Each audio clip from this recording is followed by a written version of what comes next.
Welcome. My name is Dae Bogan. I'm the head of third-party partnerships at the Mechanical Licensing Collective. I'm here with my co-hosts who can introduce themselves. I'm Kevin McCarty, the CEO and co-founder of We Should Write Sometime. Thanks for joining. And I'm Richard Casper, co-founder of We Should Write Sometime and CreatiVets. Thank you. And I see from the poll, 61% of you so far are self-administered songwriters, which is absolutely fantastic. And about 39% of you are members of the MLC. That's great. All right, keep it up. Finish that poll for us. And England's in the house. Welcome. Burbank's in the house. Columbus. Okay. For those of you tuning in outside the country, thank you for coming in later in your day. We appreciate it. Okay, this is nice. So this seminar or webinar is about the art and business of songwriter collaborations. At the MLC, we like to identify companies in the music industry that are working on impactful resources and tools for songwriters, which is a big portion of our membership community.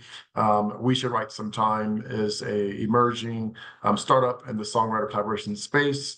And today, we're going to talk about songwriter collaborations and tools for songwriters to support those collaborations and to administer those collaborations after they've happened. So let's kick it off with the agenda. So the agenda for today is we're going to go into about the MLC. Then we're going to talk about the We Should Write Sometime and songwriter collaborations. Then we'll go to business considerations and collaborations and MLC tools for songwriters. And finally, we will have a Q&A. There is a Q&A feature. If you look at the bottom of your screen and click on the icon, or there's going to be a more button, you'll see Q&A.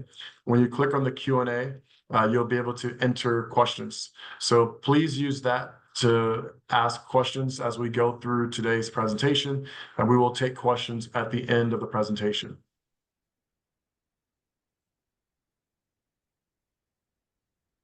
All right, without further ado, the MLC. So the Mechanical Licensing Collective, we're going to start with a video. But before we go into the video, I want to highlight a metric or a milestone that we've recently reached this year, which is $2 billion in streaming royalties distributed to songwriters and publishers and CMOs since we launched 3 years ago.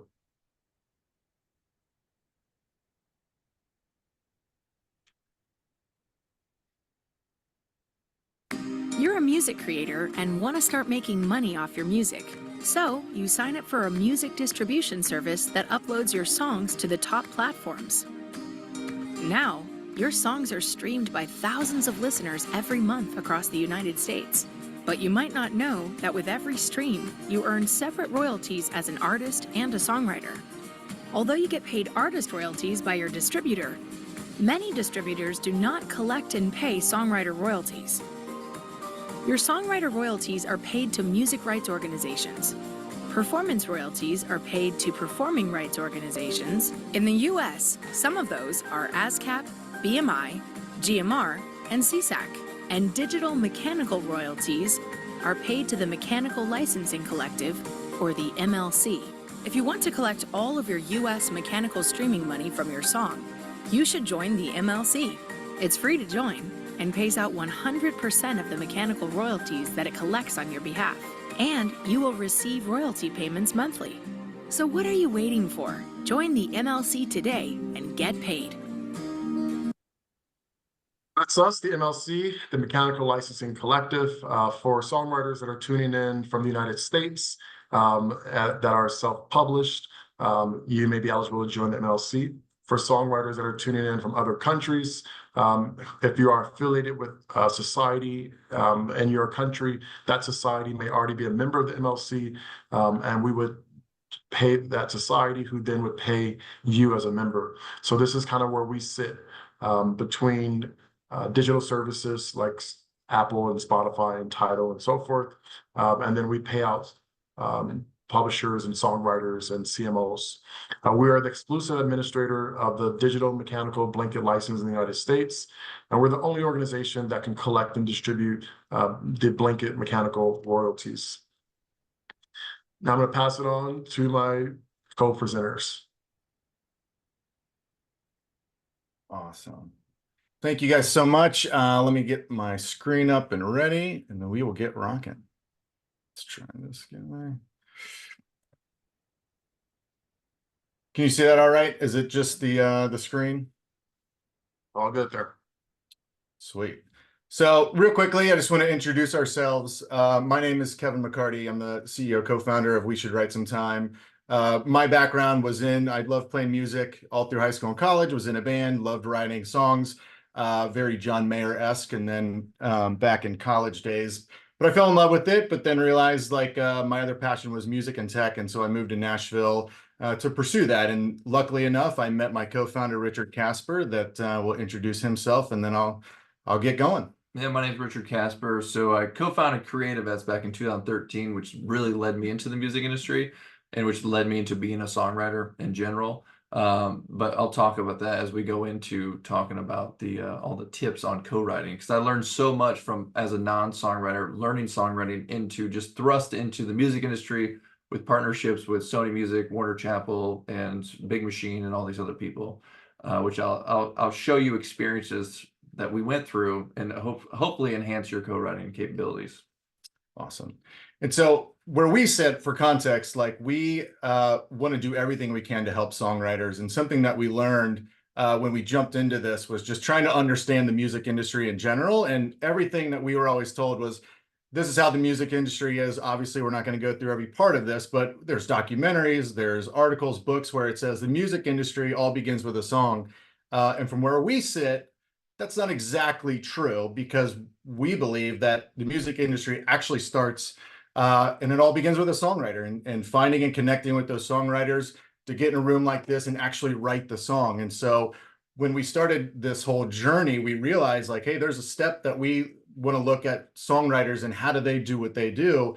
And one of the problems was we realized how hard and difficult and challenging it is to find other co-writers, ones that kind of fit what you're looking for in another co-writer to write those great songs.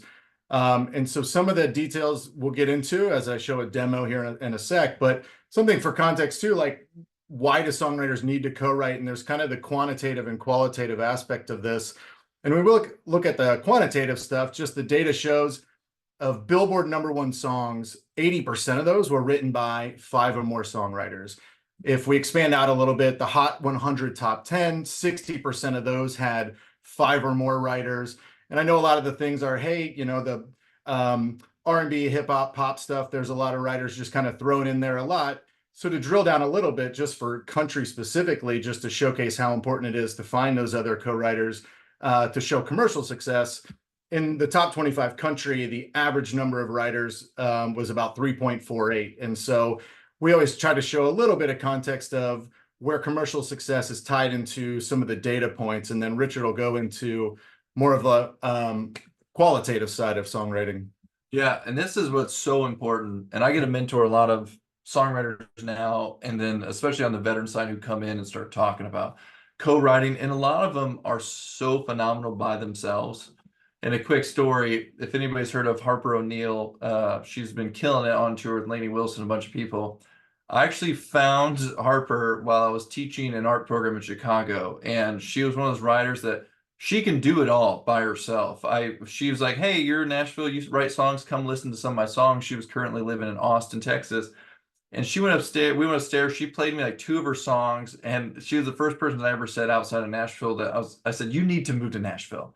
And she's like, I don't know, I like the Austin scene and everything, and all this stuff. And I was like, no, you need to come here and you need to co-write. And even she didn't understand the power of co-writing because she's so good at writing herself. She was kind of like, well, if I could do it now on my own, I can keep doing it on my own. And I just told her about the industry, how it operates. And so for a really long time, she kind of pushed back and pushed back and pushed back till one day she was like, okay, I'm coming out. I'm just going to do some rounds. I was like, okay, I'm going to set you up some writers rounds and other stuff. And then she found out real quickly how networking and the importance of finding co-writers to elevate you is needed to propel you in this industry. And 2 years later, now she's signed by Jody Williams, who signed Vince Gill and was the head of BMI. And just, it's amazing to see what she's doing. But you got to realize that you could be the best songwriter on this call right now, but you're still going to need co-writes if you really want to move it to that next level. And so some of those things I'll talk about, like the importance of co-writing, the practical aspects of co-writing, the benefits of co-writing, and overcoming challenges. And those first three are kind of one and the same, depending on how you look at it, like the importance, the benefits, and all that. But the first part of the importance is like diverse perspectives. And an example of this is, I had this idea, and I wrote a lot of patriotic kind of songs or veteran creative songs based off of CreatiVets. And one of these writers, Blake Chaffin, who's a published writer, he wrote some songs for Brantley and a bunch of other people. I just hit him one day with like, man, I have this song idea called Red Wine and You. Like instead of Red, White, and Blue, Red Wine and You, about like a relationship song. But in my head, I had this idea of this being a very pop, like more upbeat, anthemic, patriotic song. I just didn't know where I was going with it. And so he's like, no, that's awesome. Well, let's get a write together. And so we pulled in our friend Kelsey Kulik, who's a Canadian country artist, and we sat down, and I was the only one looking at it from my perspective as a veteran and patriot. And then all of a sudden they were like, wait, no, we see this as more of like a intimate relationship, kind of a downer song. And then we started writing to it, and I was hesitant at first, but then I was like, oh my gosh, you guys were right. Because a lot of times we're too close to the song. I say this all the time, like you're usually the last one to know that you're in a toxic relationship, if that's ever happened. Because it's the same thing with your song. You may be so set on a song that you kind of have these blinders up. So when you write it, you don't have these outside perspectives telling you like, hey, maybe it shouldn't be this way, and like actually taking that all in. Then the other part of the importance is your skills. So some people can do it all, but people like me, I can't. I'm a very much like a hook person, like come up with those ideas. I'm a word vomit songwriter, so I'll just like spray everything out there hoping that you can, church it up for me. And then like an editor, like in the room as we're writing, and I'm like, oh wait, actually this as a lyric in the verse actually would go better in the chorus, and that. So my strengths that I need are melody. I really need a strong melody person and someone that could really structure the song after I'm editing it. And so that's what I'm usually looking for in a co-writer. And then now I could pump out songs a lot faster. Because if I'm trying to write a song by myself, I'm still in this mode to where it could take me a bunch of sessions over a month time period, where if I get in a room with someone who is my exact opposite, but also benefits me, I could write a song in 3 hours. The other part is just accountability and motivation. We all are very creative and we want to write songs all the time. And we have these song ideas we kind of want to hold on to. But if you set up a co-write with someone, it's more of accountability, like I am going to write this song, and I'm going to write another, and I'm going to come up with another idea to the song. So it's almost like it becomes a job, but a good job. Like I'm going to keep doing this. So then when you get to the benefits of co-writing is obviously the creativity boost. Kind of like the first story I referenced, there's always going to be something where you're kind of, here's an example on the veteran side of it. We had this veteran who was like, hey, I want to write a song. I'm broken now because of the war. My wife at the time left me because I was broken, and she's never really, had anything happen to her in her life. So my new fiance, she had trauma growing up. So we just seemed like we connect. And we're in this writing room with Adam Wood and Chris Ferrara. And I'm like, okay, wait, so your story, you're saying that it's almost like two broken things, when you put them together, works. And that's why you guys work. And then he's like, yeah. And I was like, okay, I love that idea. Then the songwriter was like, what about this? And he laid down a whole, he's like, sometimes two piles of broken pieces fit together for some reason, making something beautiful. Like way better than that though. And then I'm sitting here like, how cool is that? That in this session with 4 people, one person just had a statement. I helped kind of guide the direction of that statement. And then someone else just put it together right there. Like just for that writer by himself, it would have took forever. So just that creativity boost of being like, my song's not just this one specific thing, that there's so many things outside of that will help. And then it's like learning and growth. It's talking about, you're going to learn so many different things from different writers, especially if you push yourself into different genres. It's just going to help you grow as a songwriter. And then also just the keep doing the writing sessions. Once you write a love song, it might be pretty hard, but then you write another love song. you're taking little bits and pieces off of every single co-write you ever did. So sometimes I still have this whole, what is it called? Like where you don't feel like you should be in a place. Yeah, the imposter syndrome. I'll get in a room with someone like Brian White, who has 18 number ones, and the way he comes up with a song so quickly, I kind of like, nah. But then I realize I'm not writing every day. He is. He's blanking. He's putting everything into this session off of 1,000 love songs he's written. He's been in the industry for 40 years now. And so I can't compare myself to him because he has all these things he's working off of, but I can get to where he's at by continuously writing songs. The biggest part of this whole thing is networking, and this is like the whole Harper O'Neill story, is because a lot of people are still like, I have my 10 songs I love. I'm going to go, if you're on the artist side, I'm going to go push those out. But if you wrote a song, all 10 songs were written with someone else, and some of those had publishers, your song would be heard by multiple publishers. So say my whole goal when I come to town, don't have a publisher, but I want to get one.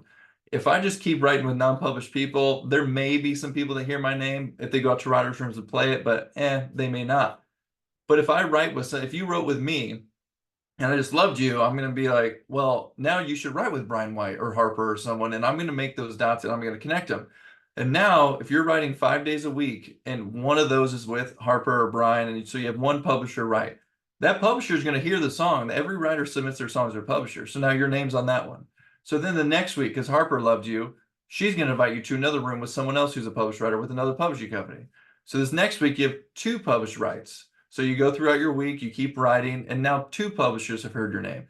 And you continuously do this and grow in this town to where now everyone's talking about you, which you ultimately will end up in a deal. But if you're not getting in these rooms, or when you first get to Nashville, LA, or someone, and you just get in that one group of people that you only want to write with, now there's always outliers. There's always people who just make it via TikTok or something else, just something magical happens and they get the spot. But if you're not constantly writing with someone new and trying to write up all the time, that's why we do what we do, so that you have that opportunity. And then marketability too. Every time you write a song, say you're not a singer, but you have all these amazing songs. Here in Nashville, we have writers rounds, which is free every single night of the week. And every songwriter, it's their application to other songwriters. So there's a street called Demumbrey and a bunch of bars on there where people are playing their songs out. They're like, hey, I wrote this song. And usually they're on a writer's round with people they never written with before. It's someone setting up this writer's round. So if you have 4 writers and you never wrote with the other 3, but they love your music, now all of a sudden they want to write with you too. And it kind of keeps going like that. But also you're able to not sing, but have someone else sing your song, which is also awesome. Yeah. And then I just want to make sure on time, I want to leave a lot of room for you all to have questions around this stuff, because there's so many aspects to this that are just so powerful. And so I'm going to let Kevin actually get you into the demo of how we're going to help you get to that level. Yep. And it's only a couple minutes, which is great. But just, again, one thing that we love to do is play onto what culturally is important for songwriting. And so for us, you guys have all heard it as songwriters, where songwriting is a lot like dating. Here in Nashville, they kind of call it that Nashville handshake. We should write sometime and see what happens. So naturally, we play on that, on the way that it works, and just saying, hey, like, let's make the Tinder for songwriters, because songwriting is so much like dating. And so it's a free app that uses geolocation to help songwriters connect and find each other, whether it's around you or across the globe. So what I'm going to do is stop sharing this part and get right into the demo. Again, it's only a couple minutes, so bear with me. This way you get kind of a quick feel of how it works. And so the easiest way to explain it is like a Tinder for songwriters, when Rolling Stone kind of put that article out, but super easy. Their goal is to help songwriters just find and connect with each other. So we made it as simple as possible. And so to get started, all you got to do is go in, select your songwriting skills, lyric, melody, top line, and then you're going to go into the next part, which is just selecting your instruments you play, piano, track, keys. Gives you the opportunity to add in any other instruments that you might play, and then just fill out basic information. And so what happens is now you're building a complete profile for other songwriters to look at you and understand, hey, this might be a really good songwriter for me to connect with. And so at the top, there's an open text bio field. People can put in all of their links to all of the stuff that they have on the website, socials, and links to their music, Spotify, SoundCloud, YouTube. and then you can see the songwriting skills and instruments, and then PRO affiliation. So that's the detailed version. And once you complete that, then you can make sure that all the links work for other people to look at your profile, listen to your music again, kind of see more about you and vet other songwriters. And this is what they see when that profile is completed. You click on it and you get to that detailed version. We want to make sure it's a healthy community of active songwriters. And so we kind of put in a buffer that if you don't fill out a complete profile, you won't be shown up to other writers. For those that were on MySpace back in the day, I kind of considered maybe the new Tom of MySpace, where when you sign up and download the app and create a profile, you automatically will connect with me. And this is a way for you guys to have questions, feedback, but really just make sure that you have immediate access to me. And so for songwriters, it's super simple. A profile shows up, it uses geolocation, so the songwriters that are around you, it'll pull up these profiles, you click on them, you can quickly listen to their music. Hey, this is somebody I might want to write with. If it is, I give them a swipe right. And if it's not, saying, hey, it's just maybe not the right fit for me, I swipe left and that's it. Very, very simple. Again, it's just kind of showing the couple profiles that it goes through. We want to make sure that it gives you more time if you're saying, hey, I see profiles that I want to check out a little bit later on and not right now, but I don't want to swipe one way or the other. You simply hit save for later. It goes into a folder that you can go back and check all of these profiles that you had looked at previously and go back and listen to them and see if it's somebody that potentially might be a good co-writer for you. So that part's very, very simple. For those that aren't in areas with big songwriters around you, we made this free where you can just simply go in and change your location. You just go to menu, select the city, and then your profiles in those cities. And now you're swiping on songwriters that are there. Right now we're in the US, UK, Australia, Israel, and Canada. We are expanding to more cities soon. I saw someone from Paris, France. That's in our top list of countries we're expanding to. And again, really simply for us, it is for those that have used any type of swiping app, it is a double opt-in where both songwriters, if they swipe on each other, at that point, then they're able to connect, message, and right now you're able to connect with songwriters without needing to give out your email or your phone number, a little bit of privacy and data stuff there. So as you can see, if both songwriters swipe on each other, now we're connected in the app to send messages and then set up a co-write and talk about whether it's in person, virtual, what have you. If you're trying to send someone like, hey, here's my profile, we have the ability to do that as well, to just share an individual QR code so that, again, you can connect with people without necessarily needing to give them your email or your phone number. If you meet somebody in person, now you can just scan their QR code, it pulls up, and now I'm able to check out Richard here. He's obviously a great songwriter, and then boom, I can connect. What we also have is a newer thing, which is called a pro tier, which is kind of like a blue check mark on those socials, but you need to fill out an application. If you get verified as a pro songwriter, then you have the opportunity to toggle between seeing everybody or just other pro writers at that level. Again, this is very new. We are being really exclusive about it, to be honest with you, just because we're trying to make sure we give the value and build the product to suit all songwriters. And then, yeah, it just makes it very easy for those pro writers to find and connect with other writers at that level. And so that was the real quick short version of the demo, and I will stop sharing there. Dae, is that good for you?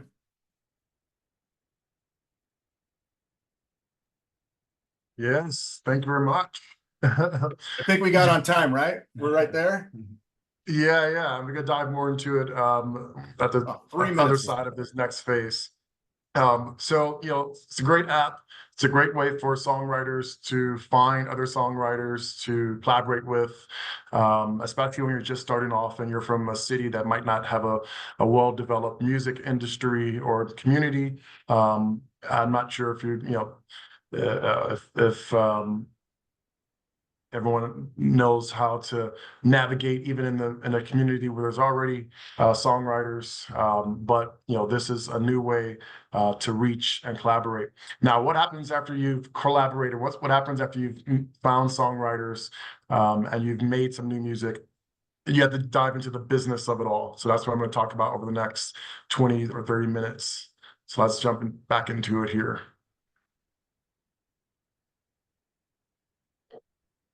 Okay, so you guys just got that presentation from We Should Write Some Time, a great new app that allows songwriters to leverage the digital world to network and collaborate. But after you collaborate, it's really important to understand the business considerations of your songwriter collaborations. So I'm going to spend some time, get ready to take some notes. This is a lot of information. This presentation is being recorded, so I'm going to move a little quickly, knowing that you'll have opportunity to watch it on YouTube, the recording later. Questions, you can add those questions to the Q&A field under the Q&A box as I go along. So let's get right into it. What are business considerations in songwriter collaborations? While songwriting is an art, the music industry is a business, and songwriters seeking to commercially exploit songs should keep business considerations top of mind. So here are some 4 key issues from a business consideration standpoint. Credit. Who is credited and for what contribution? Lyrics, melody, arrangement, adapter, composer. This also includes when you work on production. Financial. Will there be any upfront compensation? How will the publishing be split? Ownership. Who will own the copyright and in what ownership share percentages? Control. Who can exploit the copyright and what permissions, if any, will be required to exercise such rights? So once these issues have been discussed, you must capture them in agreements such as a split sheet, a collaboration agreement between collaborators, independent collaborators. And then for those who are assigned to publishing deals, those publishing agreements and for artists, recording contracts also come into play. But if you're completely independent, you're not with a publisher, you're not with a record label, then the bare minimum you need is a split sheet and a collaboration agreement. These are 2 different types of agreements. I'm going to jump into them a little bit later. So in order to think about the considerations from the business standpoint, it's really important to understand the business that wraps around songwriting. So there's 2 types of copyrights. There's copyright in a song. The songs are lyrics and melody, and there's a copyright in the sound recording.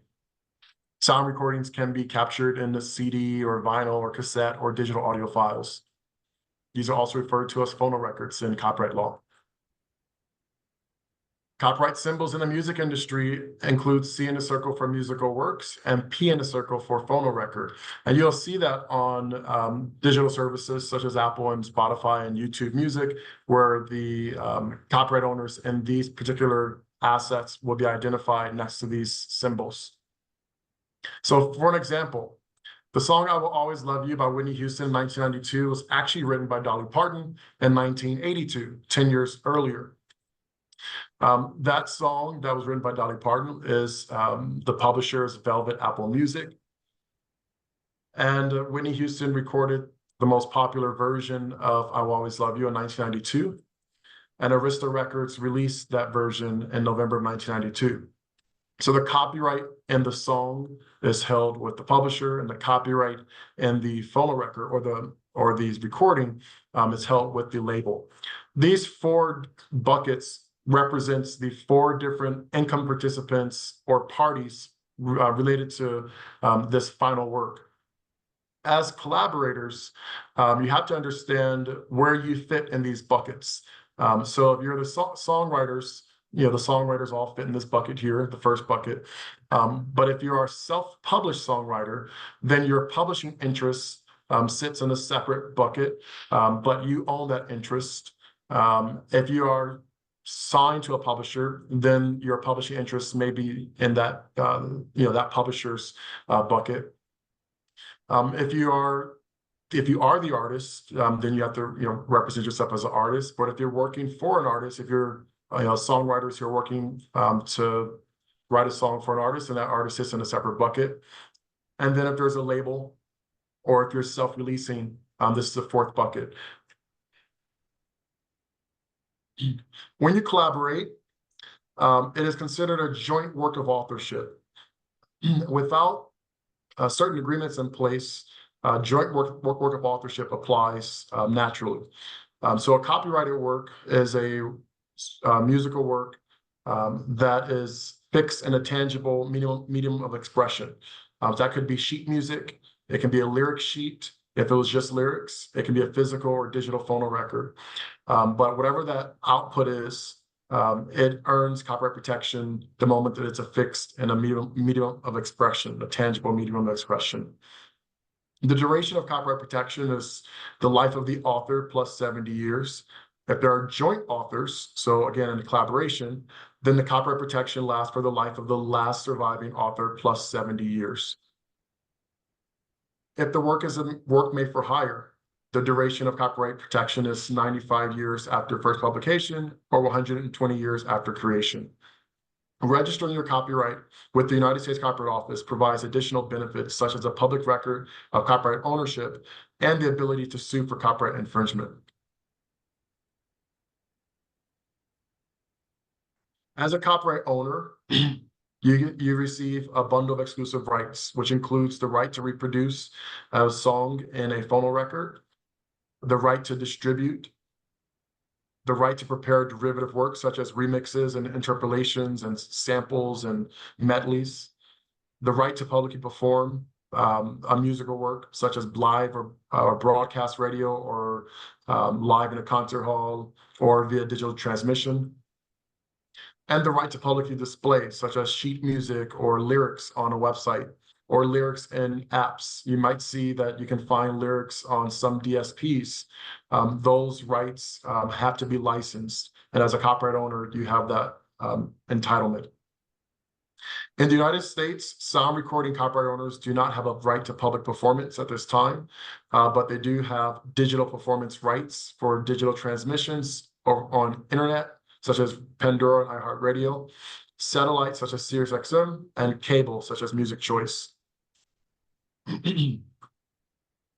So music copyright owners generally grant licenses to music users in the form of a license.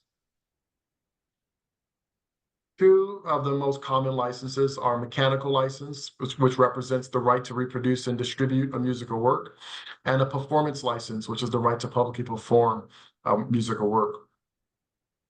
Mechanical license grants the music user the right to reproduce and distribute a musical work. So looking at this legend here, these are the 5 different grants of rights as a copyright owner.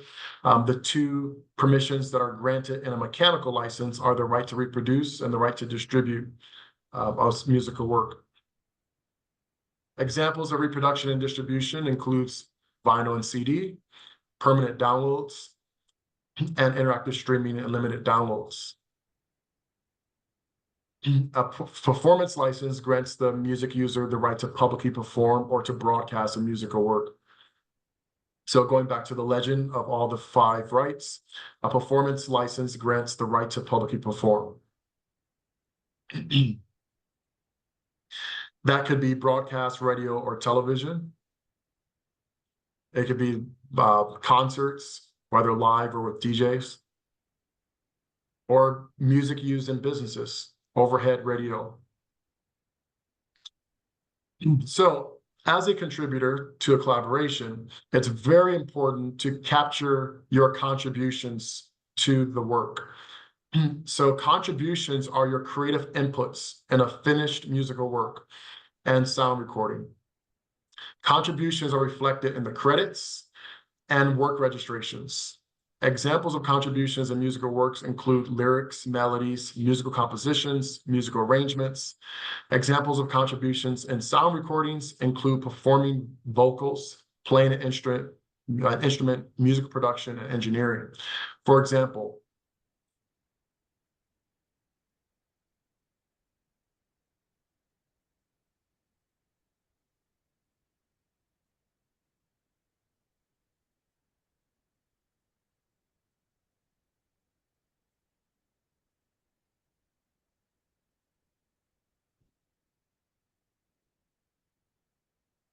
so when you have credits in a musical work, there's websites such as AllMusic and Jexta where your credits should be published, which are useful for being able to demonstrate your work, but also for the music industry when searching, trying to understand who the credits are behind a particular artist or a particular work.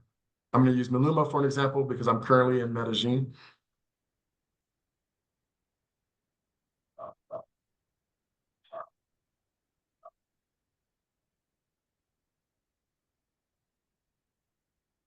So here are credits, right? These are the different contributions. So the credit is including your name plus your specific contribution. Making sure to capture each of your specific contributions are very important because these contributions will translate into entitlements for particular types of royalties. So you see here, this one contributor has multiple contributions: composer, engineer, lyricist, vocalist, and so forth. Some songwriters also are instrumentalists, so you want to make sure you capture everything that you do on the work. Okay, so your contributions will identify your role. The role is related to how works are registered. Remember here, your contributions are reflected in both credits and in work registrations.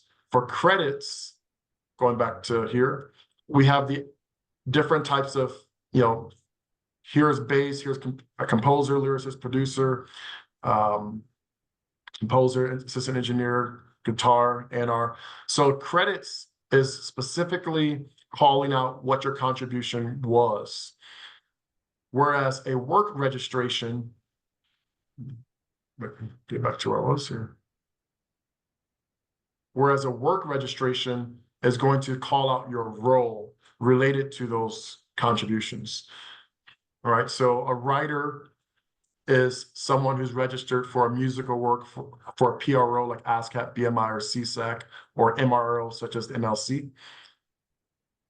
Lead vocals or lead musician is considered a featured performer, also considered a primary artist or guest artist. Music production contribution as a producer or beat maker. Mixing and mastering is engineer. Background vocals and session musician is a non-featured performer. So the contribution is what you did, and the role is what your your industry category would be for work registrations. Let's dive a little deeper and how that translates into rights and entitlements. So contributions are more than just credits. It is important to understand how your contributions to musical works and sound recordings translate into rights, meaning ownership, and entitlements, meaning income. Rights are ownership in a copyright. Entitlements are income participation when the work is exploited. Any contributor to a musical work or sound recording may have several contributions for which he or she may earn different types of entitlements. For example, a singer could also write lyrics, which means his contribution includes at least two entitlements: an entitlement as a singer and an entitlement as a writer.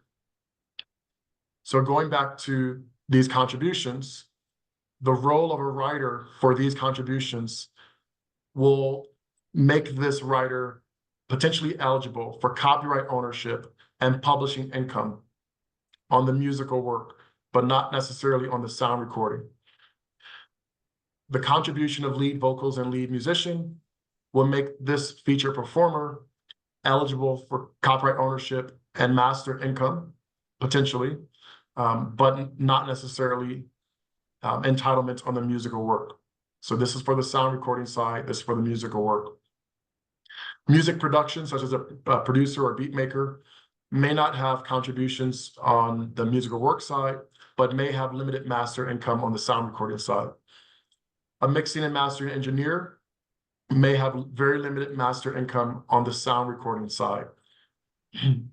And background vocals and session musicians are considered non-featured performers. That's the role. And although they may not have any entitlement to the musical work, there will be very limited master income on the sound recording side. So this chart is demonstrating, starting here with what are your individual contributions, Again, contributions are your credits, but those credits are going to determine what role you play when it comes to work registrations, and whether or not you're entitled to copyright ownership or income on the musical work or the sound recording. So that's how this flows. It's very important when you do a collaboration to keep this in mind. So there's one thing to have an entitlement and another thing to capture those royalties that are derived from your entitlements. Contributors who are entitled to a percentage of the income generated by the exploitation of musical works and sound recordings must understand how those royalties flow to ensure that they capture all the royalties. Otherwise, you run the risk of leaving money on the table. So remember, your contribution is what you did to the work itself. That you wrote lyrics, you composed, you played the drums, you played guitar. Contributions show up again as credits, right?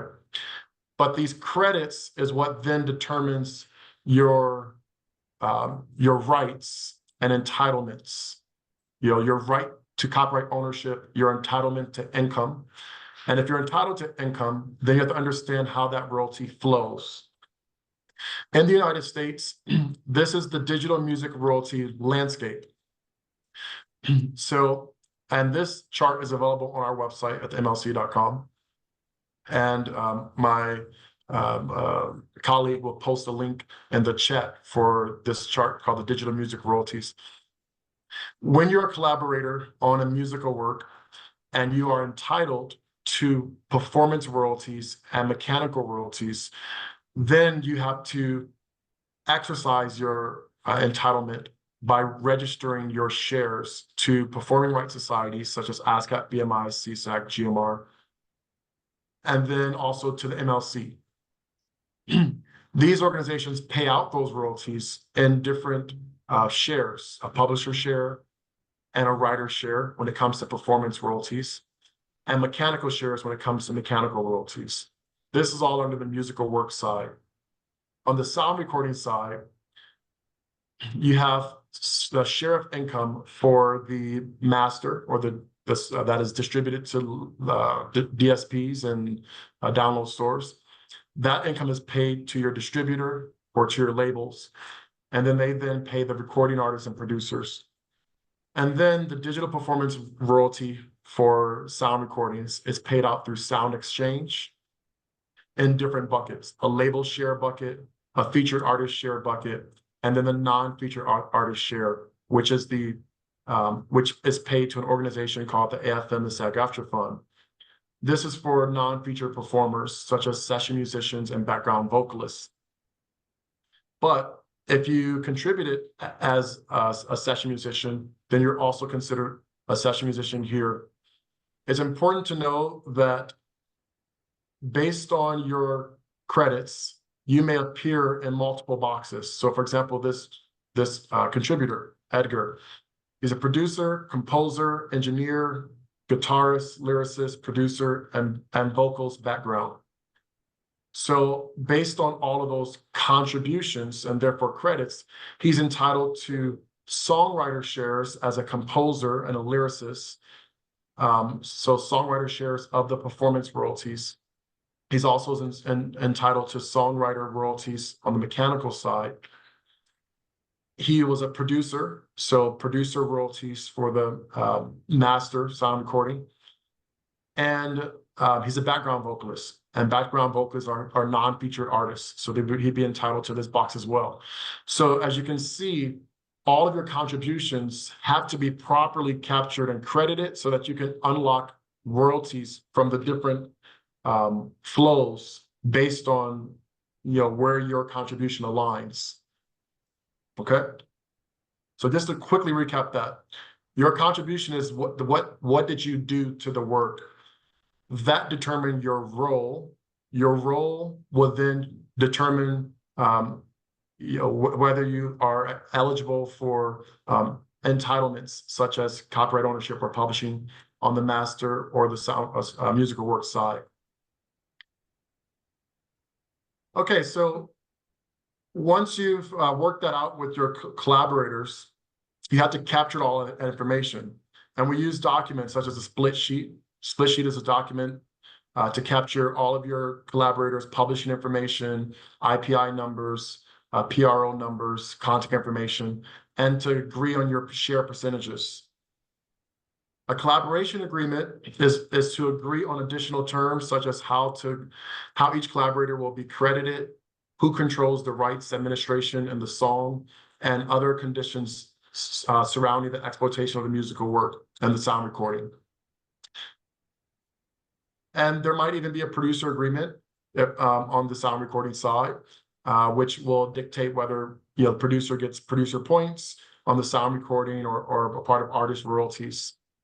So these are just some of the standard agreements when you're collaborating in the independent world. Split sheets captures data about all the collaborators and your ownership. Collaboration agreements is going to discuss additional information such as who gets to exploit it, and producer agreements goes into producer points and so forth. Songwriters and composers often wonder, do I need to become a member of the MLC if my works are administered by a publishing administrator like Songtrust or similar services? The answer is no, but it is important to understand why. The MLC pays digital mechanical royalties to the party administering the publishing for a musical work. Songwriters and composers usually start their careers as being self-administered, which means they are acting as their own publisher for both creative and administrative activities. When a songwriter or composer enters into a contract with a music publisher or signs up with a publishing administration service, they are transformed from being self-administered to being administered with respect to the musical works that are part of the deal. And the MLC will pay their music publisher or publishing administrator, who will then pay them. To find out more about membership in the MLC, visit our website and click on the Connect to Collect on our menu. For more information about the MLC, visit our website and our YouTube channel. All right, so I wanted to quickly play that in regards to membership. And before we open up to questions, I want to go over some worksheets that will be passed out in the chat.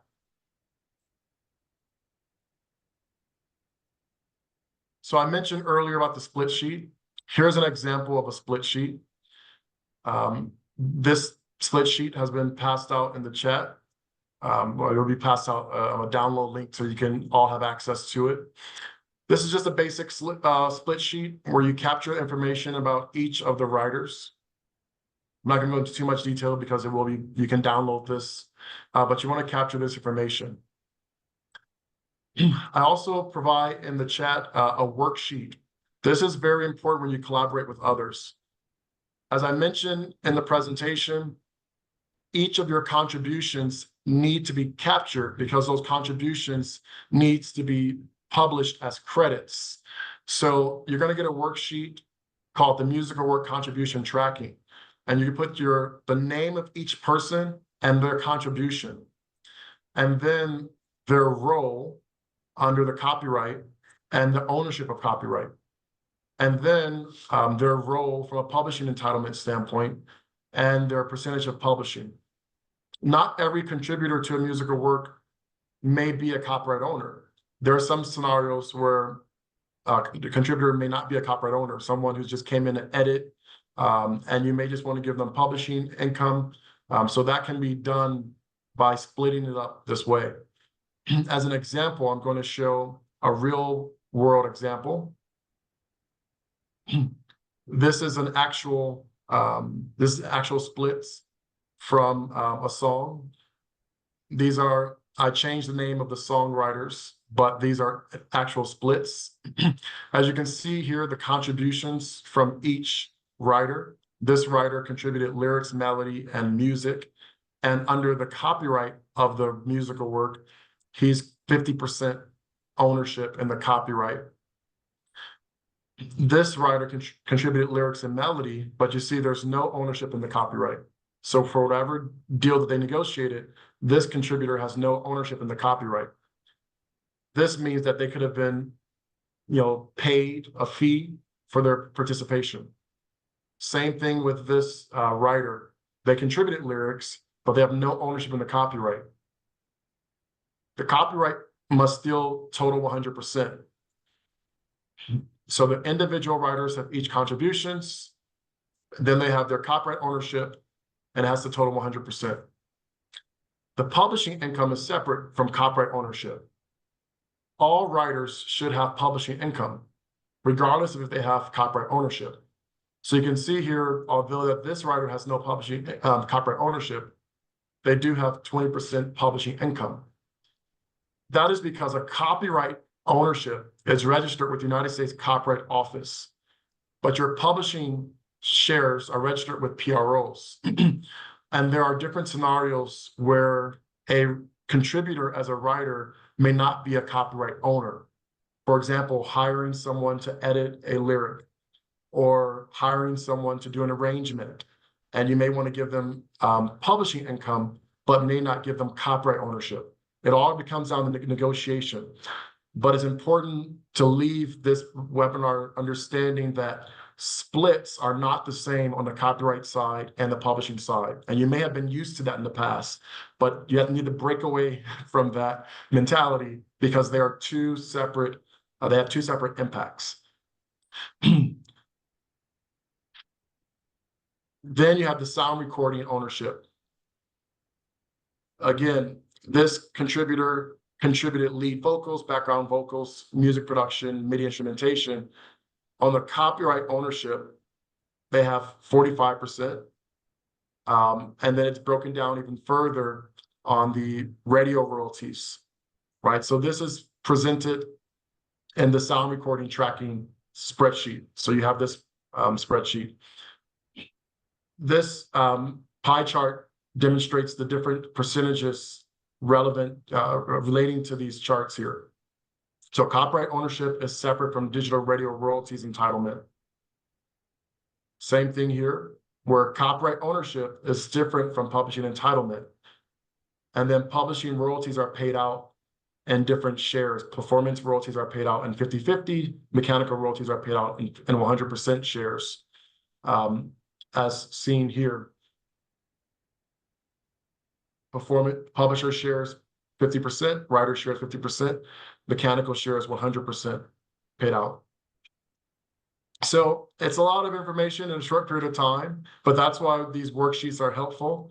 It's important to capture your contributions when you collaborate and each of your roles and your ownership and your entitlements. Okay, with that, I'm going to go ahead and open it up for questions. And we're going to jump into the Q&A box. Let's see what we have. So there's a few left here. So first question answer is from Candace, who asks, are there mechanical and artist royalties? Are those the only kind of royalties artists, songwriters need to be aware of? No, there's other royalties out there. On the publishing side, you have sync royalties. On the sound recording side, you really just have the master. That master can also be synced. There could be sync royalties for that. So there are other royalty types out there that you can do research to learn more. There's lots of resources. If you just Google search, music royalties, tons of articles, tons of things about that. Okay, this question comes in from David. I'm in the progress of writing my first song for a local contest. They changed the rules and now you have to hand in accompanying music. Is there a way for me to create that? I'm not a musician. I'm gonna pass that to you guys. What do you do when you have to hit music to accompany a melody or lyrics that you've come up with? Well, no, that's the great thing about the app is when you're searching for people, it says like in their, when you click on their bio, it says what they do. And so when you build your profile, you'd have to build a profile, put lyricist, and then talk about being a beginner songwriter, and you have a few songs. And then you just want to connect with someone who's really strong on melody and guitar. But then you'd have to make the deal on your back end saying, hey, I just need this for a song. I want 100% of the credit. So I'm going to hire you to be, to accompany this so that when I submit it, it's still my song. I just need you to do this portion of it. But that's all up to you on how you want to structure it, or you connect with them and just write a new song for the competition if you can have co-writers on there. Right. Thank you. I'm going to This next question is from Tina. I need a surefire ironclad process for split contract details to cover legal issues for every scenario that a song encounters in its commercial journey. Synchronization and all things intellectual property, royalties, rights, and passive income. Tina, it sounds like you need a lawyer. So that's the quick answer for that one. Matthew, what does work made for hire mean? Great question. Work made for hire means that someone is paying you to commission your songwriting craft or art, but they will be the copyright owner, but also they will be considered the author. So you will not have any control or ownership in the work, nor will you be considered the author. And why is that important? Is because I mentioned, let me go back to, I mentioned early on, of course, I mentioned a lot of things in a very short period of time, but like I said, this is being recorded, so you'll be able to go back and slow down the audio and listen to all of this. But if the work is a work made for hire, then the duration of protection is different from a work that is not a work made for hire. So if I am a brand and I hire a songwriter to write a jingle for my brand, and you write it for me, well, you are not considered the owner of that jingle. The brand is. And the brand has a different duration of copyright ownership than you would have had you been considered the owner of that, or the author of that jingle.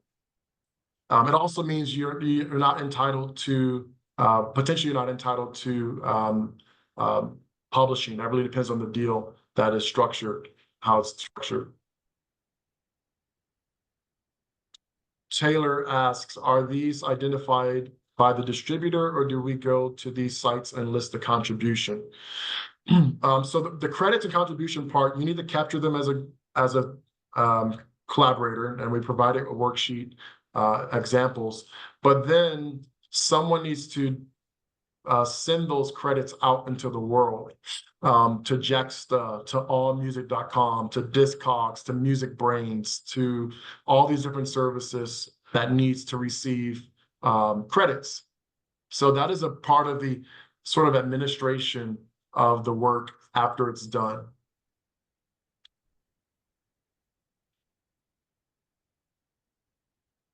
Are you guys involved with helping songwriters collect their credits or their contributions? Yeah, that's definitely the next phase. Stay tuned. Yeah. Right now it's just how do we help songwriters connect and do that, but obviously that's a natural next progression that we're in the middle of now. And to make it simpler too, like the sheet that you showed, they'd only have to enter most of the information once. So like the IPI number, the address, like everything that would be, that you don't have to repeat every time you write a song. So that once you connected, it'll auto-populate a date to write. You guys write, it'll populate saying, hey, what's the song? What are the splits? And it'll give you all those text box options to edit and change. But you don't have to feel like when you see a sheet like that, be like, oh my gosh, how am I going to fill out all this stuff? Remember my IPI number, remember what my publisher shares are. So we're going to make sure that we could simplify that, but that's in the future. Got it. Okay, we're going to spend just a few more minutes to go over, because we're going to knock out a few more of these questions here.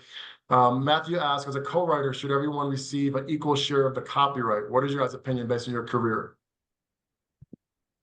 I mean, for us, this is like, we're going to make it so that it auto populates to like 25, 25, 20, like to make it even. But again, when you're out in LA and you're writing other places, there's just different songwriting cultures. And so in LA, and my personal opinion is I think it should be even, because even when you have an editor or something, like say like the song Meant to Be, my buddy was on the bus when that was written, but if the guy was sleeping the whole time and just woke up and said, meant to be, maybe it's meant to be, and went to sleep, why would he only get like 10% for that amount when that hook could have been what made it the global hit it was?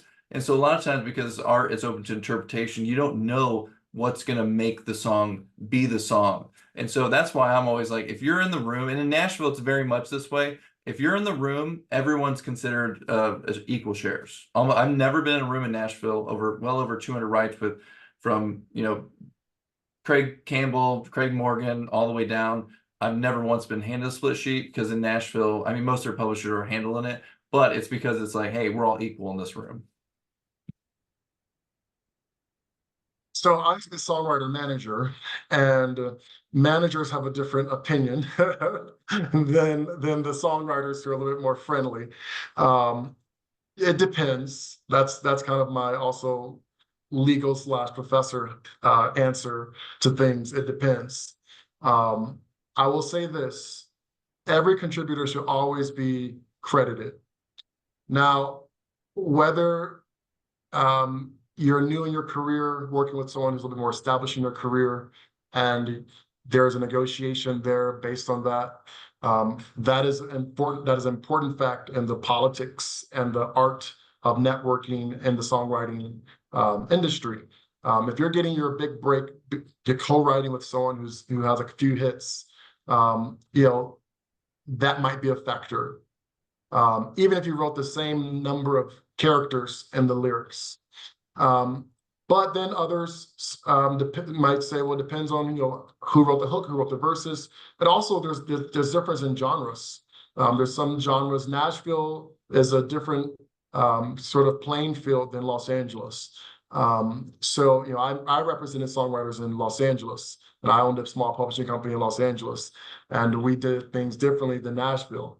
And Nashville does things differently than Los Angeles. So, but that was way, you know, pre-pandemic. The pandemic brought a lot of things online, and where you lived wasn't as as significant. So I think there's things that have changed a bit since I stopped representing songwriters 12 years ago. But genre is a factor, and also, you know, if you've been in the business for a while and you are collaborating with songwriters that may be entering the business, it also could be a songwriter, you know, two established songwriters, but you may be using that collaboration as a way to cross over. There's many times where someone who may have only written pop now wants to get into a different genre, and that crossover value is represented in the splits. So it's all comes down to negotiation. Now, if you're all in the same playing field, regardless of what genre you're in, I generally say split it equally. But I do look at those other elements, and any manager or lawyer may take that view as well. But I think songwriters may have a more "we're all in this together" approach, and just split everything equally.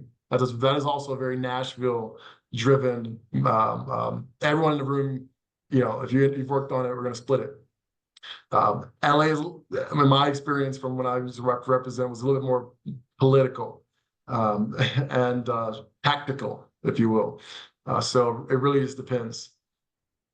But it's always fun. No, yeah, that's what we heard LA, and that's what I was Yeah. saying culturally. I meant genre culturally, because yeah, LA is very much about that, being like, hey, we did this. And me, like the psychology behind it for me, my defense too, was that like then the loudest voice in the room will win, because and you're not fighting for the right line because you're trying to fight for your money in the thing. But hey, no, I wrote more, but mine was a better line, but you didn't choose it. It stays away from that, because I wrote out in LA for I got like 70 placements in film and television through APM Music. And I remember the girl from Universal Music just looked at me. She was like, "I love how much you care about lyrics." I was like, yeah, I'm like Nashville storytelling person. But it's still cool. And yeah, that's what I was saying. Just make sure if you do geolocate to LA, you understand this, because that's what's awesome. You may get in a room and just think, like me, that's what I thought growing up in Nashville writing. When I first went out to LA, I was like, oh, it's more about how much you put into it than, okay, I get it. I'm going to try to do what I can do. And we're actually starting our first cohort out there in LA in July 15th. And so I'm going to be talking to them, and I'm going to learn a lot about how Warner Chapel LA works. And we're going to talk about this kind of stuff. But yeah, just, it's good to be aware of all this. Yeah.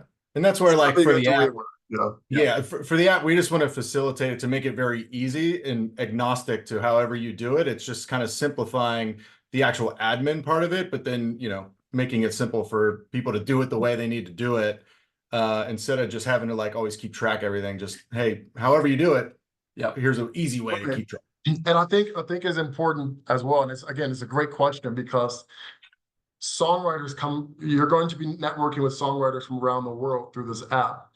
And therefore you're working with people with different mindsets around the business who come from a different structure. If you're dealing with a songwriter who comes from a Nashville mentality, it may be a little bit more business collaborative than a songwriter who comes from Atlanta or New York or LA mentality, which is, it might be a little bit more, it's collaborative from an art standpoint, but how the business shows up on the splits, you have to understand those different mindsets from the culture in which they already operate.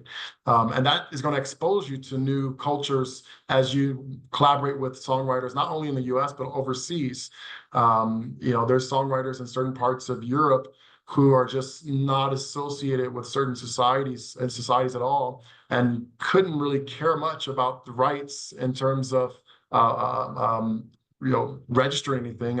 I used to deal with this. One of my first artists from Europe was from France, and he was a EDM producer, songwriter based in Los Angeles. But he did collaborations with a lot of artists in Germany and France and other countries nearby. And there was some, I had to chase down writers and make them join a society and try to, even ask for shares, because all they cared about was the creation process, right? And that doesn't represent everyone from their territory. Obviously, there's established and well-known creators from all over the world, but just understand it's a little different. For example, if you get the opportunity to collaborate with an artist from India, you're going to be in a whole new world of mindset. 77% of independent artists in India are not even affiliated with the society at all. So, and the way that songs are created historically in that market has been television and movie driven, and the songs have been owned by the producers. So as a songwriter, you don't really care or had any involvement in splits or ownership because you didn't own anything.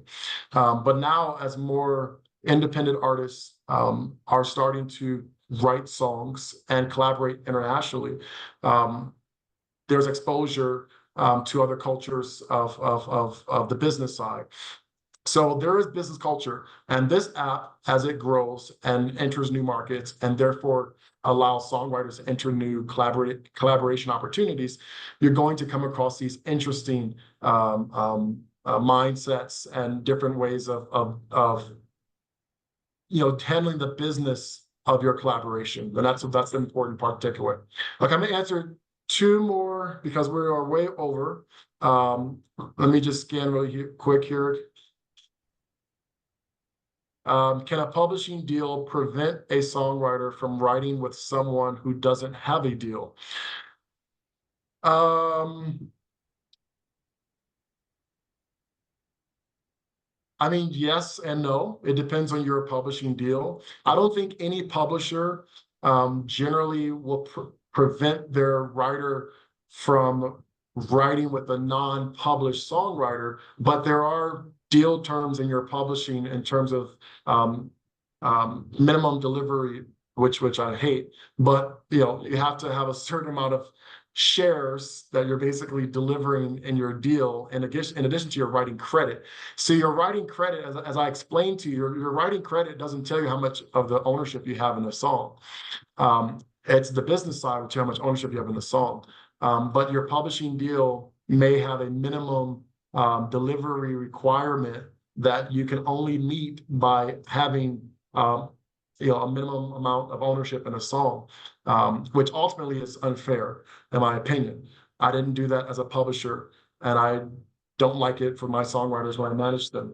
But it is legacy, and there are lots of publishers that still do it, and they have their reasons for it. What are you guys' thoughts on that? Yeah, we had the opportunity to talk to so many publishers with this in Nashville specifically, and it's so interesting because someone like Big Machine is as a non-published writer, it's going to be almost impossible to get right with them because they're so into making sure that they write with the right person at the right time. But then people like Wide Open Music, they're like, no, I want my writers to go out and find new writers, and then we'll even put them on the app so they can find these new writers to collaborate with.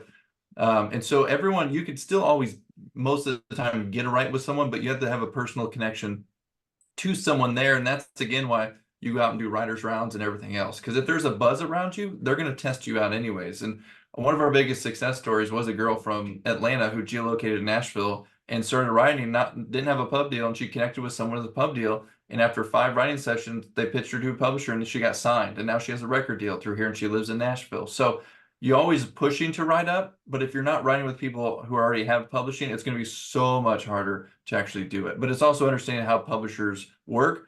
And if you meet one publisher who says, we'll never do this with you, don't worry, someone else will. There's plenty of them who have different kind of operating systems on how they want to collaborate. Yeah. All right, guys, we can go on for a whole nother hour. I love this conversation, but we can't. However, I will allow the room to get our social media. So I'm going to go ahead and put in the chat my Instagram handle, which is Dae Bogan Music. You can reach out to me in regards to additional questions about the music business. I'm going to show you how you can get in contact with the MLC. So you can get in contact with us on our website, mlc.com. We also have our support available Monday through Friday from 8 a.m. to 6 p.m. Via phone, email, and chat as a member. And you can also connect with us on social media.